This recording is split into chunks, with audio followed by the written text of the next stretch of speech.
ចឹងនៅខាងនោះគឺជាថ្ងៃរះនេះព្រៃយើងនៅខាងមុខហើយមានទឹកនៅមុខផ្ទះព្រៃយើងនៅខាងនោះយើងអាចដើរទៅមានដើមឈើធំយើងចូលទៅអង្គុយសមាធិឬក៏ស្ដាប់សំឡេងសត្វអីចឹងបងប្អូនចូលទៅគឺស្ងប់ស្ងាត់និយាយទៅស្ងាត់ជាងនៅខាងក្រៅនេះហើយយើងអាចដើរទៅខាងក្រៅនេះអាចដើរបានមកចុងដីសម្រាប់ខែប្រាំងខែហ្នឹងគឺយើងដើរទៅស្ងួតល្អនិយាយមកបរិយាកាសហើយយើងជាផលនិតានយើងអាចអង្គុយលេងស្ទូចត្រីអីបានអូនហាងកាហ្វេអីនៅខាងនោះហើយយើងអាចបងប្អូនអាចយកម្ហូបមកញ៉ាំអីបានខ្លួនឯងឬក៏កំងនៅខាងSound Stay ក៏បានដែរយើងមានរៀបចំម្ហូបតាមតម្រូវការបងប្អូនអញ្ចឹងណាតម្លៃក៏ធូរថ្លៃអឺចាហើយសេវាកម្មអីយើងមានមកដល់យកមកឲ្យដល់បន្ទប់បងប្អូនអាចញ៉ាំនៅបន្ទប់នេះក៏បងប្អូនមានម្ហូបញ៉ាំខ្លួនឯងក៏បានដែរបងប្អូនចានេះគឺជាថ្ងៃលិចយើងនៅខាងនេះវិញណានៅខាងមុខនោះគឺសួនបន្លែសួនស្ទ្រូប៊េរីបងប្អូនយើងព្យាយាមបន្លប់ស្ទ្រូប៊េរីច្រើនអញ្ចឹងអាចជាពីខែទៀតមិនបានថត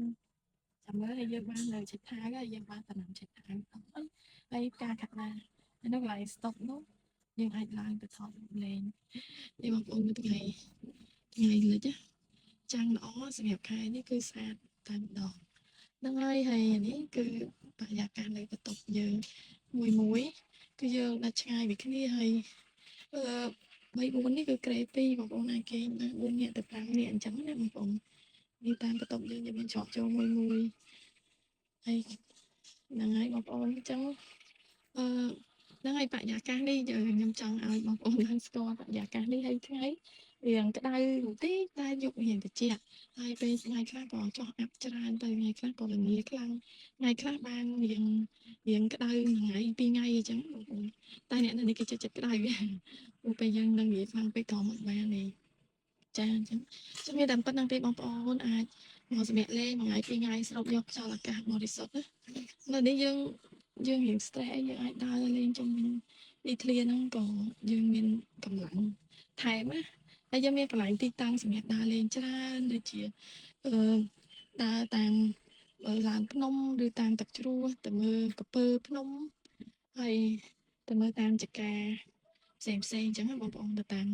អ្វីដែលបងប្អូនចង់បានណាតែយើងភាគច្រើនយើងនៅទីនេះយើងត្រូវដើរអញ្ចឹងដើម្បីបានស្គាល់តាមភ្នំធម្មជាតិយើងសម្រាប់កន្លែងដើរស្អាតចាអញ្ចឹងខ្ញុំមានតែប៉ុណ្្នឹងទេអរគុណច្រើនបងប្អូនទាំងអស់គ្នាដែលគ្រប់គ្រងគ្រប់គ្រងស្វែងចូលចិត្ត Sound Stay អរគុណខ្លាំងមែនទែនចំពោះបងប្អូនសំណាងទាំងអស់គ្នាអរគុណជម្រាបលាបងប្អូន